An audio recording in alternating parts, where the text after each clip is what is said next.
Amigos, bienvenidos a Televistazo. 2 de las 3 centrales hidroeléctricas del sistema Paute se acercan a sus límites máximos. Hola, Steffi. ¿Qué tal, Gaby? Amigos, bienvenidos. El ministerio busca que el nivel de las represas aumente antes de un nuevo periodo de estiaje que será de agosto a octubre. Diego Puente con el informe. Las condiciones climáticas favorables hacen que los apagones se alejen al menos por unos días. Esta tarde está previsto que el Ministerio de Energía confirme hasta cuándo. Las actuales condiciones permiten que incluso la hidroeléctrica Mazar, la más grande del complejo Paute, no esté operando desde las 0 horas de este viernes y no hay escasez. La paralización se debe a la necesidad de reservar la mayor cantidad de agua para enfrentar un nuevo periodo de estiaje, que el Ministerio de Energía cree será entre agosto y octubre de este año. En esta represa, la acumulación de agua tiene altibajos que dependen del nivel de lluvias y la apertura de sus compuertas para la generación eléctrica. Según información de la Corporación Eléctrica del Ecuador, este viernes llegó a 2.142 metros y está a 11 de alcanzar su nivel máximo. Las otras 2 centrales que conforman el sistema de Paute sí están en funcionamiento. La cota de la represa Malusa, que alimenta la central Molino, ha ido incrementándose en los últimos 3 días. Hoy alcanzó 1.985 metros sobre el nivel del mar y está a 6 de llegar a su tope. El nivel de la última represa, Sopladora, ha ido decayendo los últimos 3 días. Hoy marcó 1.314 metros sobre el nivel del mar, 4 por debajo del máximo. La energía hidroeléctrica recuperó su nivel de producción y satisface el 90% de la demanda. El 10% restante es de termoeléctricas. La actual generación permite satisfacer la demanda nacional, que se ubica en 4.049 megavatios.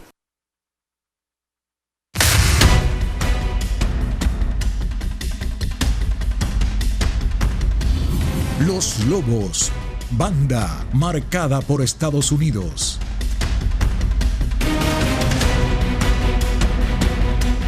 La red narcocriminal Los Lobos tiene injerencia en 18 cárceles del país. Por muchos años ha organizado el tráfico de armas, cobrado por los pabellones, extorsionado a familiares de presos, además de dedicarse al microtráfico y protagonizar masacres. Televistazo con los datos. Un informe de inteligencia policial establece que el grupo narcocriminal Los Lobos tiene injerencia en 18 de las 35 cárceles del país.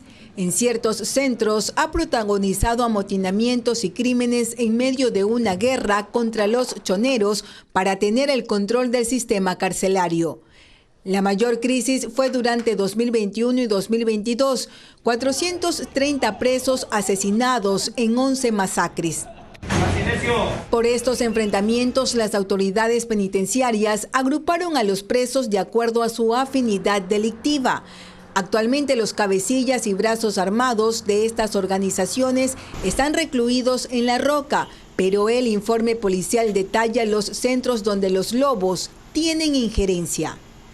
En la cárcel El Turi en Azuay, en Imbabura, Archidona Napo, Riobamba y Alausí en Chimborazo, Regional Cotopaxi, Puyo en Pastaza, Ambato en Tungurahua, la cárcel El Rodeo en Portoviejo, Cañar, Azogues, Machala y Zaruma en El Oro, la cárcel de Loja, la penitenciaría y La Roca en Guayaquil y la del Inca en Pichincha.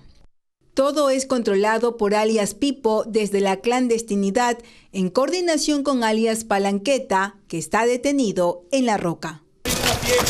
Las cárceles están militarizadas desde enero de este año. Allí los lobos habían instalado sus centros de operación criminal. En los pabellones donde tenían el control, cobraban por las celdas, extorsionaban a los familiares de los detenidos y se dedicaban al microtráfico. También ordenaban sicariatos, el traslado de cocaína y armas que eran entregadas por el cártel Jalisco Nueva Generación. No hay información oficial que determine que estos delitos estén totalmente erradicados, pero en los últimos 5 meses no se han reportado sicariatos ordenados desde las cárceles, pues además las visitas están suspendidas. Los uniformados han decomisado más de 1.000 celulares y redes de internet han sido destruidas para mantener a los reos incomunicados. La estructura criminal de los Lobos expandió sus negocios entre el narcotráfico, la minería ilegal, el sicariato y extorsiones, y en menos de 4 años se convirtió en el grupo más grande del país. Paul Romero con el informe. El grupo de delincuencia organizada Los Lobos consolidó su poder criminal en 2022 después del asesinato del narcotraficante Leandro Norero, ordenado, según informes policiales, por su máximo cabecilla Wilmet Chavarría, alias Pipo. El narcotráfico es su principal fuente de financiamiento, en alianza con el cártel mexicano Jalisco Nueva Generación. Gracias a esto, consolidó otras actividades como sicariato y extorsiones. Desde el 2022 amplió sus negocios a la minería ilegal en las provincias de Imbabura, Azuay, El Oro, Zamora Chinchipe, Napo, Orellana. El 19 de abril el gobierno publicó fotografías con los nombres de 10 cabecillas de esa organización, considerados objetivos militares. Todos integran la estructura de mando. De esa lista, 4 están detenidos. El 22 de abril fue recapturado Fabricio Colón Pico, alias Capitán Pico, acusado por la fiscal Diana Salazar de tener un plan para asesinarla. Esa misma semana fue capturado en Ponce Enríquez, Azuay, Vicente Angulo, alias Comandante, quien controlaba las operaciones de minería ilegal y extorsiones en el sur del país. Para debilitar el mando de los Lobos, que ordenaban crímenes desde las cárceles, 2 de sus cabecillas fueron trasladados a la prisión de máxima seguridad, La Roca, en Guayaquil. Carlos Angulo, alias Invisible, acusado de ordenar el asesinato del ex candidato presidencial Fernando Villavicencio. Y Álvaro Montaño, alias Palanqueta, responsable de los amotinamientos y asesinatos en la cárcel de Turi, en Cuenca.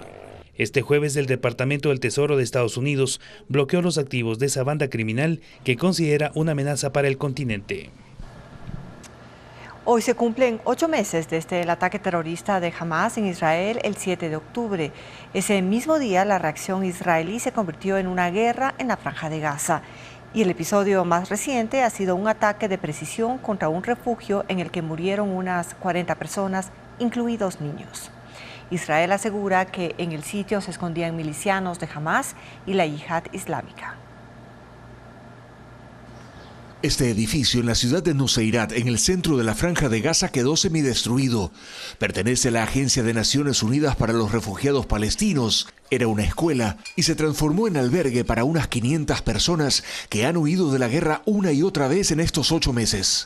Pero las fuerzas de defensa de Israel aseguran que ahí se escondían entre 20 y 30 milicianos de grupos extremistas que participaron en la incursión terrorista de Hamas el 7 de octubre. Voluntarios recorren los espacios que eran usados como dormitorios de los refugiados.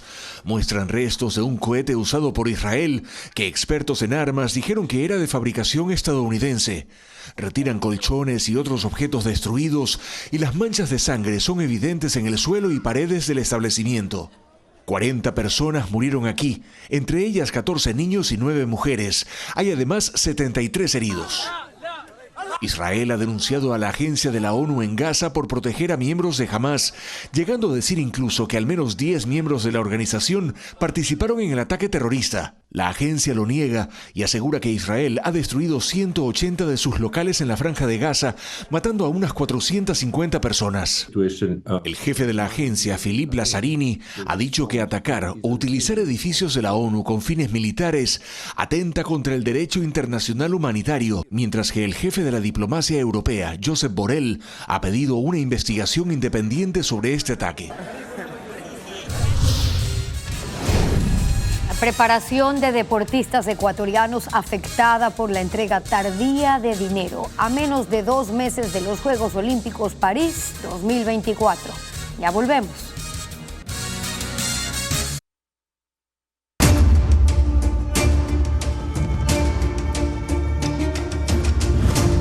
Olímpicos. Apoyo local por goteo. Deportistas ecuatorianos clasificados a los Juegos Olímpicos cuentan que su preparación se ha retrasado por la falta de dinero e incluso algunos aún no han podido entrenar, quedando en desventaja frente a sus rivales. Luis Alfredo Zúñiga narra estas historias en la segunda parte de este especial.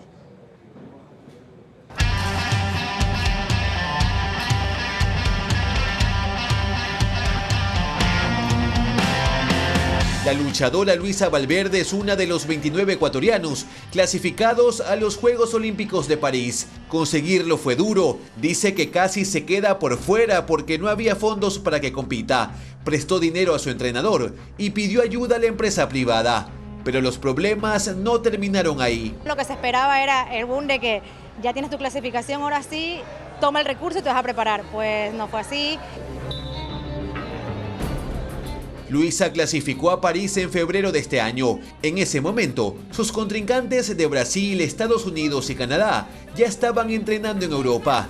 Ella apenas viajó en mayo, mes en el que se terminó de poner al día en los pagos el Ministerio del Deporte, luego de retrasos y pagos por partes.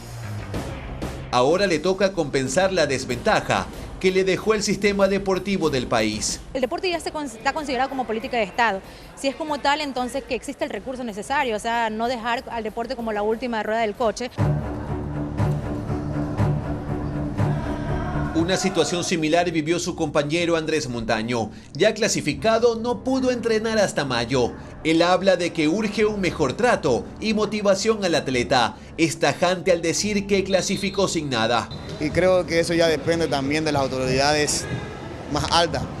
Ellos deberían poner mano dura y creo que ya es hora de que la pongan porque vienen chicos ya de temprana edad y se ven con mucho nivel y no queremos que ellos pasen por lo que hemos pasado nosotros. La marchista Glenda Morejón dice que en sus 7 años como atleta siempre ha faltado dinero. Está acostumbrada a conseguir sus propios recursos. Su preparación para los Juegos Olímpicos va como lo planea, pero porque no depende de las instituciones públicas. Si es que no tuviera las empresas privadas, no sé qué sería ahora, ¿no? Como atleta. Pero en otros casos de otros atletas que tal vez no tienen el apoyo de las empresas privadas, que solo dependen del ministerio, o sea, sí debe ser muy complicado estar esperando. Categoría 71 kilogramos. La lista continúa. El boxeador José Rodríguez no ha tenido ninguna pelea internacional desde que clasificó en octubre del 2023. Su federación, que está intervenida, no tuvo el dinero para enviarlo y apenas está planificando una concentración en Colombia y otra en Europa. Pero el tiempo se acaba. Nosotros como deportistas de alto rendimiento nos exigen resultados, pero ¿cómo vamos a tener resultados si no tenemos el apoyo?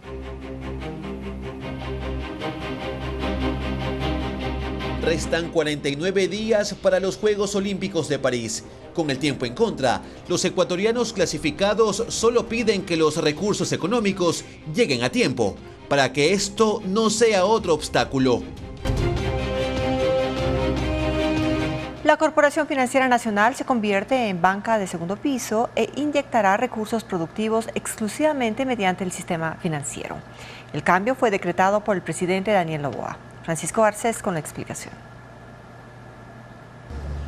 La Corporación Financiera Nacional, CFN, será exclusivamente un banco de segundo piso. Es decir, ya no dará créditos productivos directamente a sus clientes y ahora lo hará con mediación de bancos y cooperativas. Con la decisión, el riesgo de otorgar préstamos pasa al sistema financiero y frena el crecimiento de la cartera vencida de la CFN, que supera los $500 millones. Resultado de que haber sido de primer piso es que pues aquí se dieron millones de dólares de préstamos irrecuperables en coactivas como tal. Pero eso no significa que hay que olvidarse. Lo que significa es de que cada uno de ellos se lidia en el sistema judicial. Allí es donde es la pelea. La decisión permitirá a la CFN ampliar su financiamiento, que proviene en su mayoría de organismos multilaterales de crédito.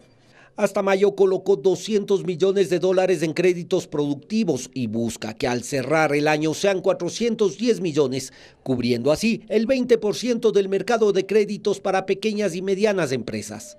El decreto deja en suspenso la fusión de la Corporación Financiera Nacional con Banecuador, una iniciativa que nació en el gobierno del expresidente Guillermo Lasso, que no se podrá ejecutar hasta que terminen los convenios con organismos internacionales. El acuerdo con el Fondo Monetario Internacional también incluye un fortalecimiento de los controles sobre el sistema financiero y requiere que el gobierno actualice la normativa. Y además se busca ampliar el acceso a financiamiento con mejores tasas de interés. El acuerdo con el Fondo Monetario Internacional también incluye acciones que el gobierno debe ejecutar sobre el sistema financiero, es decir, sobre bancos y cooperativas. Son 3. La primera es establecer un comité de estabilidad financiera en consonancia con las mejores prácticas internacionales. Ese comité deberá incluir al Banco Central, al Ministerio de Finanzas, a las juntas de políticas financiera y monetaria, a las superintendencias de bancos, compañías y economía popular y solidaria, así como a la Corporación de Seguros de Depósitos. Eso debe estar listo para septiembre del 2024. El segundo punto a cumplir es dictar normas macro relativas a los colchones de capital financiero y anticíclicos, principios establecidos por el Comité de Supervisión Bancaria de Basilea que Ecuador aún no incorpora. En sencillo, son medidas que buscan mejorar la solvencia de los bancos y minimizar los riesgos a los que se puede enfrentar una institución financiera. Esto debería estar avanzado para noviembre de este año. Finalmente, el gobierno debe preparar y compartir con el Fondo Monetario Internacional un estudio sobre el sistema de tasas de interés, incluyendo recomendaciones para mejorar la asignación del crédito, la inclusión financiera y el crecimiento económico. El plazo para su desarrollo vence en marzo de 2025. Todo esto porque el Fondo Monetario considera que la calidad de los préstamos en los bancos pequeños, banca pública y cooperativas es baja, así como su rentabilidad. Además, para el organismo internacional, la capacidad para hacer frente a una eventual crisis no ha dejado de ser un reto para el sistema financiero. El Partido Social Cristiano ya tiene en la mira un binomio para enfrentar a Daniel Noboa en las elecciones presidenciales de 2025. Lo conforman el titular de la Asamblea, Henry Kronfle, y la legisladora Diana Pasley. Sus nombres serán mocionados ante los afiliados de la organización. Luisa María Heredia con el informe. Luego de que el empresario guayaquileño Jan Topic decidió renunciar a la que iba a ser su segunda candidatura presidencial auspiciada por el Partido Social Cristiano, la agrupación política aseguró que participará en la lid electoral de 2025 con un candidato propio, es decir, que seleccionará entre quienes conforman sus filas a un aspirante al sillón de Carondelet. El PSC quiere presentar como rival directo del presidente Daniel Noboa, quien ya ha confirmado que buscará la reelección, a un político con trayectoria e imagen de estadista.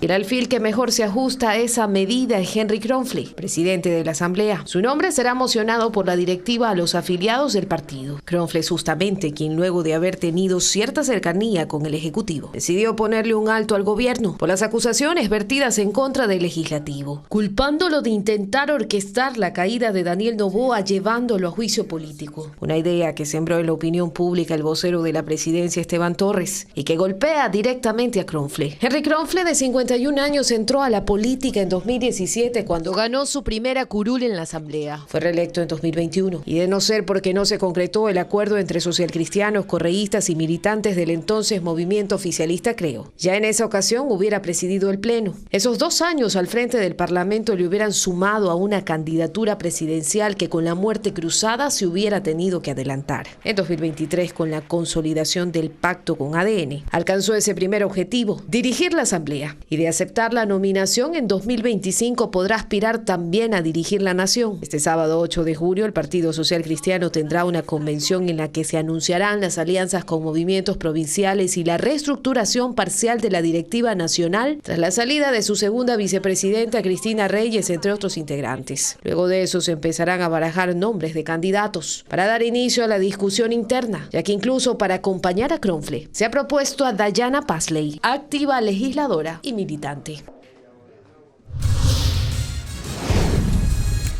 Infragantis, las autoridades arrestaron a 7 coyoteros en Texas que trasladaban a 26 migrantes. Ya le contamos. A finales de este año, los usuarios del bono ya no podrán cobrar en las ventanillas de los bancos porque el gobierno cambiará la modalidad de pago.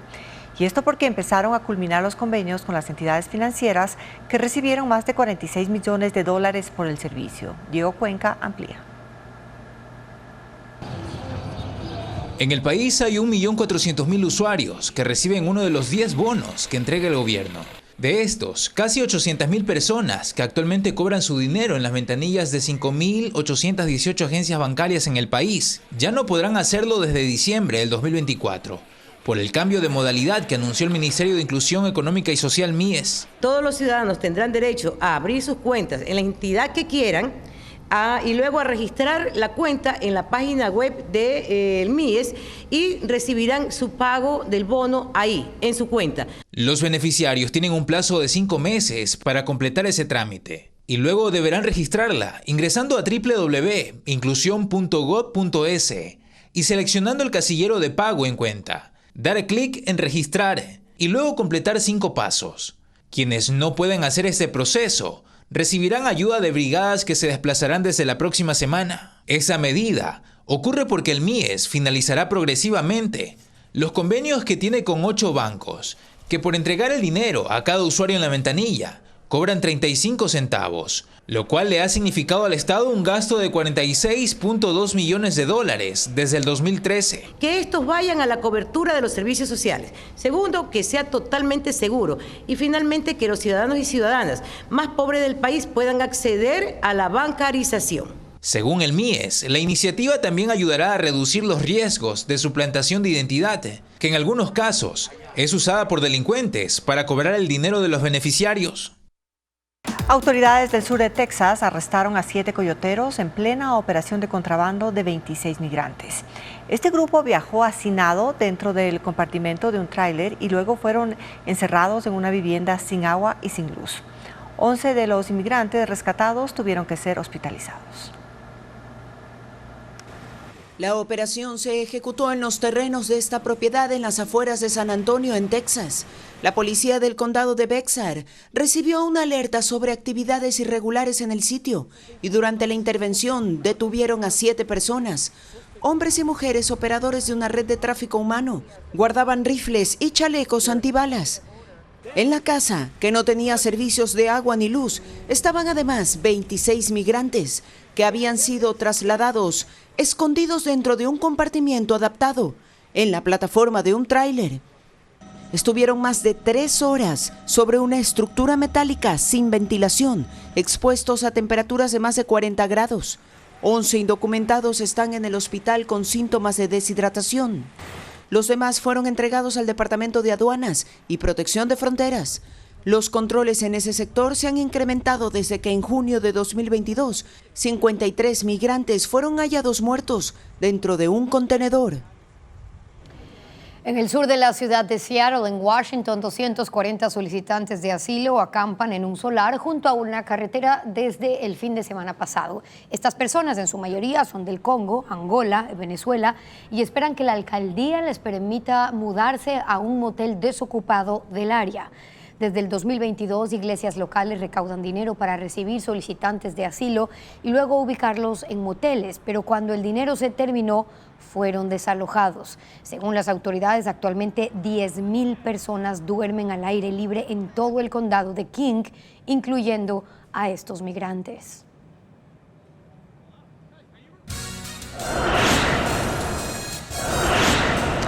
Adultos mayores de Quito rescatan el juego de los cocos. Al volver de la pausa le contamos en qué consiste este deporte. Identificar problemas de ansiedad, depresión, consumo de sustancias y causas de deserción académica es lo que busca un sistema para la salud mental que lideran 4 universidades. El proyecto se implementa desde esta semana, como reporta Vanessa Robles. ¿Hay armonía en tu hogar? ¿Tienes dificultades para conciliar el sueño? ¿Cuánto tiempo inviertes en redes sociales? Son algunas de las 100 preguntas del formulario que 7.500 estudiantes de primer semestre de todas las carreras de la Universidad de Guayaquil recibieron por correo. El acceso es mediante un link o código QR, ya sea desde el celular, tablets o computadoras. Contestarlas puede tomar de 15 a 20 minutos. En máximo 48 horas, los profesionales contactarán a los participantes para agendar un encuentro personal. Esto es parte del programa de salud mental CIEPI, desarrollado por 4 universidades. Además de la de Guayaquil, están la ESPOL, Casa Grande y Universidad de las Artes. En su primera etapa, se enfocará en los 10.500 estudiantes de primer semestre inscritos en estas instituciones. Las preguntas evalúan parámetros como inteligencia emocional, funcionalidad familiar, habilidades sociales y redes de apoyo. Serán analizadas por 12 especialistas para identificar si hay problemas de ansiedad, temor o depresión que podría llevar a un fracaso académico o abandono de estudios.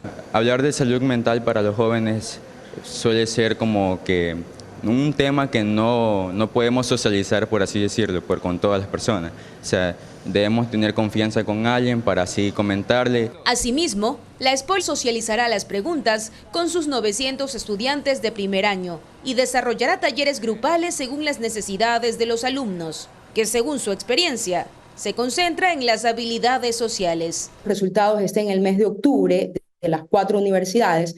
Con toda esta data recolectada, se van a generar algoritmos de predicción para medir el éxito académico. También habrá sesiones individuales. Dependiendo del tipo de diagnóstico, las terapias podrían incluir 10 sesiones de 40 minutos cada una. Si el caso es más complejo, será derivado a especialistas del Ministerio de Salud Pública o el Instituto de Neurociencias de la Junta de Beneficencia de Guayaquil.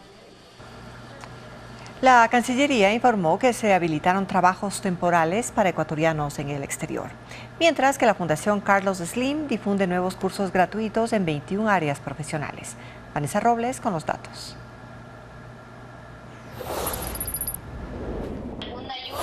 Los ecuatorianos podrán trabajar en el extranjero de manera temporal mediante el programa denominado Migración Circular que difunden los Ministerios de Relaciones Exteriores y de Trabajo. La postulación es gratuita en todas sus fases y no requiere tramitadores externos. Para España la estadía será de 6 meses, mientras que para Israel el tiempo de permanencia es de 1 año. Pero la Cancillería no ha especificado para cuántas ni cuáles profesiones son las vacantes. Hay 2 maneras de postular, acercándose a uno de los 24 puntos de atención del Servicio Público de Empleo en el país o ingresando al link oficial encuentraempleo.trabajo.gov.es. Da clic en la sección Buscadores de Empleo y registra a su usuario con sus datos personales. Cursos para ser repartidor a domicilio, bartender, mesero, vendedor por catálogo, manejo de tarjeta de crédito o diseñador de peticiones para inteligencia artificial. Son parte de las nuevas capacitaciones gratuitas que ofrece la Fundación Carlos Slim mediante su programa en línea capacitateparaempleo.org. Los interesados deben seleccionar la pestaña Inscríbete e ingresar sus datos personales. Son 21 áreas disponibles, como administración y finanzas, comercio, turismo, construcción, sustentabilidad, industria, salud, tecnología y servicio al cliente. El tiempo para cursarlos se adapta a la disponibilidad del participante.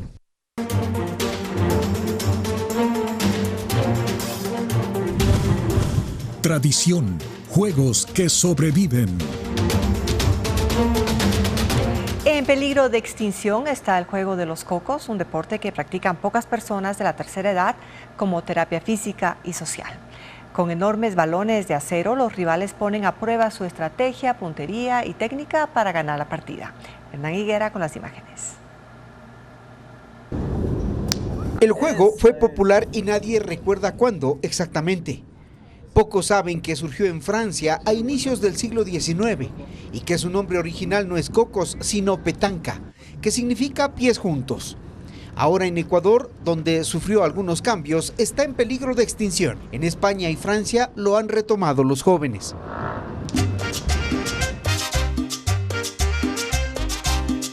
Los veteranos lo llaman los cocos porque siempre se jugó bajo las palmeras del Ejido en Quito. Los ídolos del juego son todos de la tercera edad, que llegan al parque con un cargamento de bolas de acero. Soy fanático.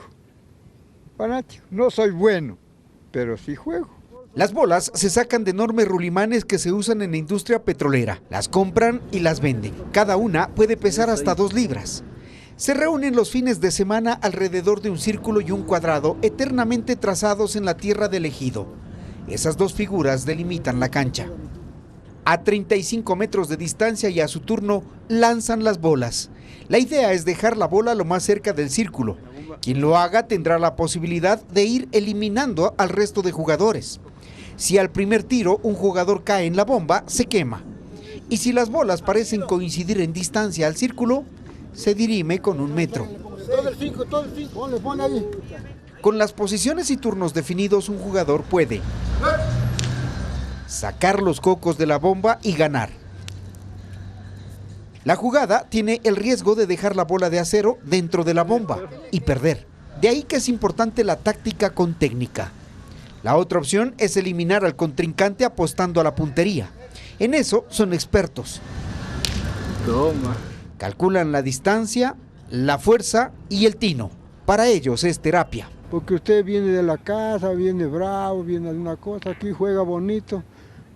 Aquí se estresa, se agacha, se coge la bola, se corre, se conversa, se sonríe con los amigos. Los jugadores deben cuidarse de que en cada tiro su bola no quede cerca a la del rival porque será eliminado. A veces prefieren jugadas cortas o esconder la bola hasta encontrar mejor oportunidad para ganar. Al final quedan 2 jugadores y pueden ir hasta la última mesa o partirse la apuesta. Tradicionalmente este era un juego de hombres. Hace poco les llegó la doctora, así le llaman ellos a la única mujer que se atrevió a desafiarlos. Tiene que tener un buen pulso para lanzar a matar, como decimos aquí, ¿no? Entonces sí, el pulso y las ganas que usted tenga, que le ponga. Es el juego que les da movilidad, olvidan sus dolencias y preocupaciones, fomentan el juego a las generaciones que van detrás, aunque en Ecuador son escasos los jóvenes que se interesan.